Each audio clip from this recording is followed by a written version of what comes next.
Producer Anky Cyriaque. Yes. So Anky, you're working on a lot of movies right now, a lot of projects. Yes, tell us about your past. How did you get started in the film industry?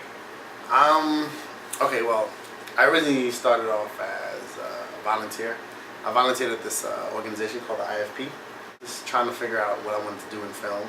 I originally wanted to be an editor, because that was like the whole, ooh, you put the movie together, and so I went and I ended up visiting this guy named Derek Francis, and then he took me under his wing, and I started hanging out with him, and then he taught me about writing, directing, and producing, and ever since then I've just been doing it. Very cool. Tell me your favorite aspect of your many hats that you have. I like all of them, but my favorite one is writing, because I like to come up with the ideas. Okay. I have like this weird writing ritual that I normally do. So what I'll do is I'll go home, I'll throw some Enya on, and then I'll just sit down and just listen to it, and then from there I'll just start ideas that pop into my head and just start jotting them down. Okay.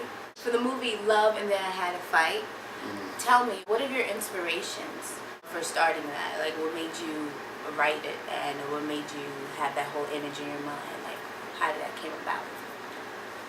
For Love and I Had a Fight, I started eavesdropping on relationship conversations. So I'd be on the train and I'd sit next to a couple and they'd just be arguing, and it's like everyone nowadays is like breaking up or in arguments. So what I did is that I would listen to some of my friends when they called me and they would talk to me about it. So then one day I was flipping through a channel and I had just broken up with this young lady that I was dating. So I'm flipping through the channels and it's like every single film was about the woman breaking up with the man. And I'm like, I don't really see any movies about how the guy reacts to breaking up. And if they did have something like that, it'd be on a comedy version of it, like how he's a player. Yeah, this is good. Yeah. I got 3 more, it's fine. Right. So I called one of my friends, and then I'm like, how do you react when you break up with someone that you really like? And he was like, I cry. And so he just started telling me all this stuff. So then I took most of the stuff that I heard and I kind of put it together, and I made like the film is about from a guy's perspective of breaking up. Because when guys break up with a girl, it's when you break up with a girl that you really like, it's like a hard time. Like girls normally have the friends like, hey girl, let's come, put your little black dress on, go out in the club, forget him. Yeah, forget him. Like my boy, he breaks up with his girlfriend that he's been with for like 10 years. He calls me, I'm like, hey, I broke up with Sharonda. I'm like, oh, that's tough. All right, hit me later. Yeah, that's true. Yeah, that's true. I'm sorry. I feel sorry for you, brother. Well, I'm eating right now. Exactly. And then you might hit up Sharonda like, yo, what's up? Sharonda, heard you single. I heard you single now. Exactly.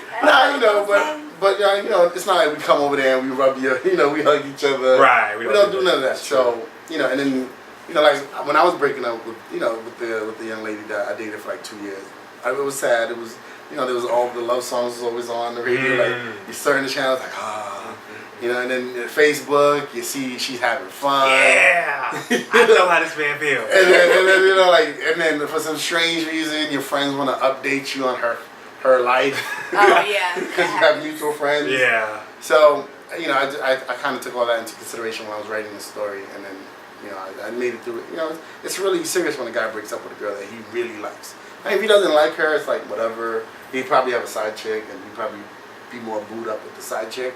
But if you really if you break up with someone that you've been with for like 2 or 3 years, it's kind of like a life-changing experience, because technically you're so used to that person being in your life that it's kind of weird now that you're by yourself. Because normally if you break up with them and you live with them, you gotta move out, and you gotta get your stuff together, you join accounts, clothes. It's So I wrote it through a guy's perspective. So that's why the whole story is about a guy, and then you start reflecting on all the other relationships and all the other things, and then you think she's having sex with other people, and like, so it's a guy's point of view. So you wrote and directed this film, and produced, and produced it, and produced. So tell us about other films. Is this the first one you've done all 3 for? Have you done it before? Well, how many films are you in deep in the writing, directing, producing? Right now, as of now, I've done 2. I've successfully gotten 2 completed. And the first one was it's called The Cat in Heat. T-shirt. Yeah, that one's about. Actually, that one was a funny story because I didn't write the original concept, but I wrote the screenplay for it. So it was a friend of mine, and he does how can I put this? It's not porn, but it's like adult graphic novels. Okay. He's a famous adult graphic novel writer. So he called me one day and said, "Hey, what you doing?" I was like, "I'm trying to figure out a story to make into a movie." And then he goes, He's like, "How about a cat?" And I was like, "What about a cat?" He's like, "Yeah, I wrote this, a paragraph about having sex with a cat." Oh, okay. So I was like, "Oh, yeah, sure." I didn't want to be rude and like, "Oh, you're a creep." So send it to me. And I was like, so he sent it to me. So I read it, and it was interesting. So I was like, okay, this is a little interesting.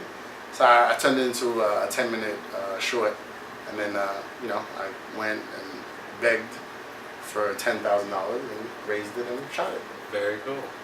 So I had the privilege of not going to the film festivals, and it got picked up by this company called Short Films International, and now it airs on DirecTV every weekend for the next 3 years. Next 3 years, look at that. Yeah.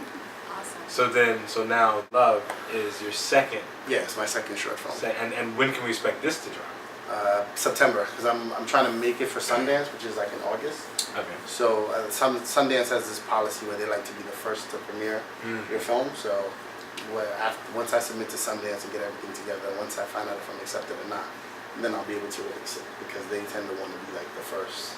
So they kind of disqualify if you had a screening before. Right. Before something like that.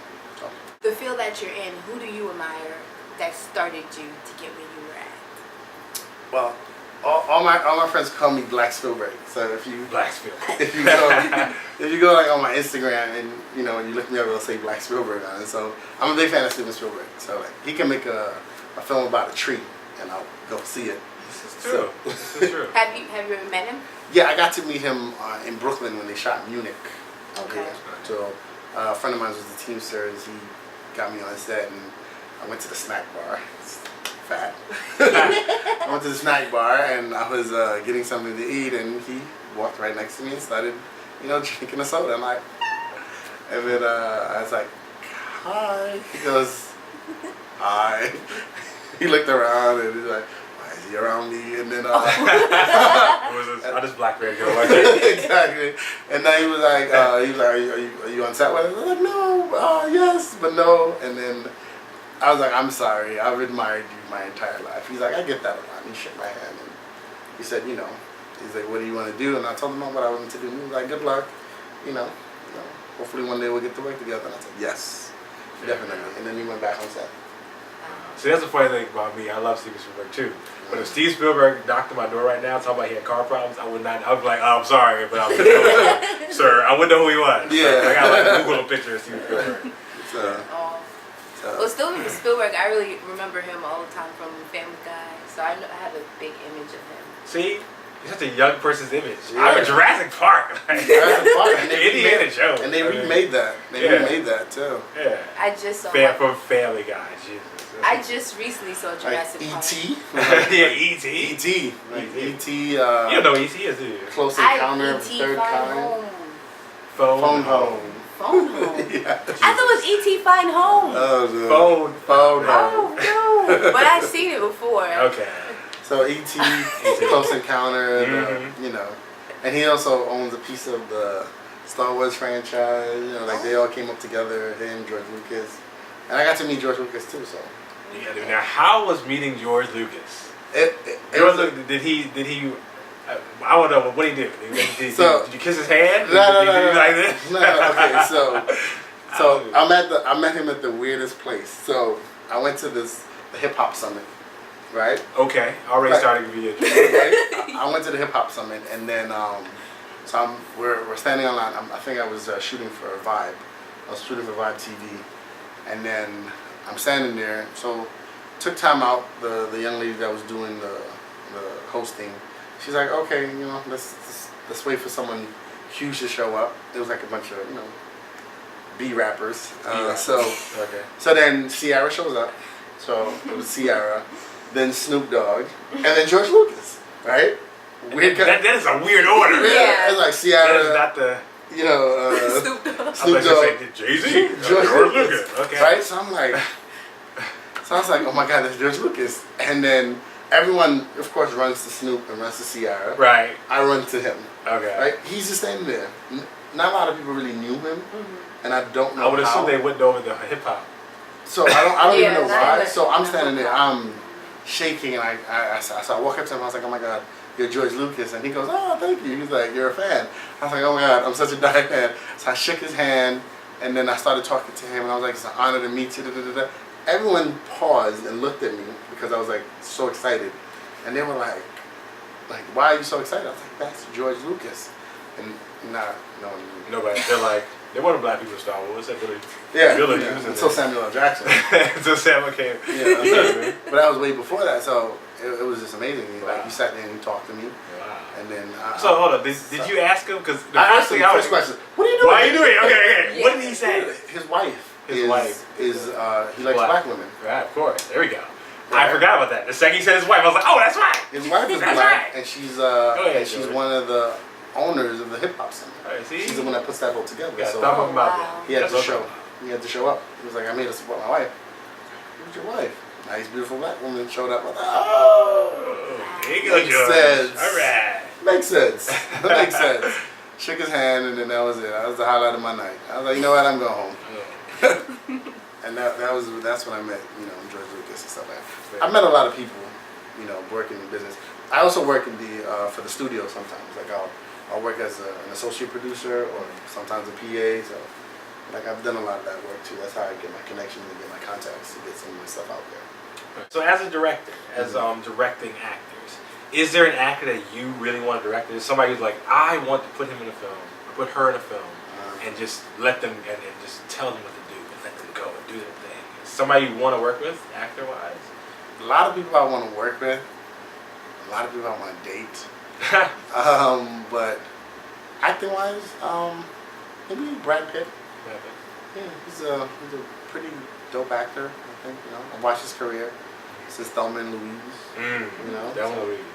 I watched him. I don't remember her name, but I know she played the girl with the dragon tattoo. She was actually the girl with the dragon tattoo, right? The American version, right? The American version, Yes. right? She is really good. She's a great actress. She is a great actress. I just saw Side Effect a couple of days ago, and that was a really good film. And she was in it with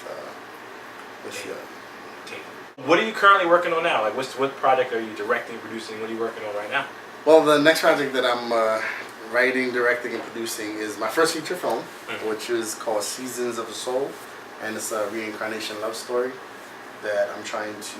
I got offered distribution already, so I got distributed through E1 and Lightyear. Those are the two distribution companies. They put an offer on the table. The only thing I gotta do now is deliver the product, which is the hard part. And then I have a couple of investors that's interested. So, that's pretty much it. That's what I'm working on now. Trying to get a name attached to it, because in Hollywood, the name attached to the project, it's what really gets you the green light, whether it's gonna happen or not. So, I was trying to get Jamie Foxx, but it's not really working out the way I planned it to work out. So now I'm trying to get the young lady from Slumdog Millionaire. She was the love interest. Okay. And then the young lady from, I don't know if you've seen Rush Hour. She was in Crouching Tiger, Hidden Dragon. Okay. She was the one that they were trying to teach to fight. Zanji? Yes. Zanji, That's what I'm trying to work with now. Yeah. So that's what I'm. Very beautiful Zanji. Yes. She was in Rush Hour too. Yeah, she was in Rush Hour too. She was the bomber. Right. So. Very cool. So that's what I'm trying to work with. And then I have this little short film called The Bar that my friends are pushing me to get together for them, so I'm gonna actually do it. It should come out nice, but hopefully. Yeah, I'm hoping so too. 'Cause I'm actually in it as well. Yeah, she's casted as one of the. Our very own Megan. She's casted as one of the actresses. So hopefully I get everything together. For the people who's out there, the directors, the writers, and the producers that inspire to do the same thing that you're trying to do, what do you think the steps they should take? The first thing that I noticed is that when I first started is that it's always, no one wants to buy into an idea anymore. So, use your friends, use your resources, use your family, and just get it done. Like if you have a product, it will sell. Work brings work. So, that's the number one rule. So my advice to you is that if you have an idea, get it down on paper, grab your friends. Because it's in the beginning phases, it's not about how well the production is put together. It's just about that you have enough drive to get it done. Because there's a lot of people who want to do something but they never get it accomplished or never finish it.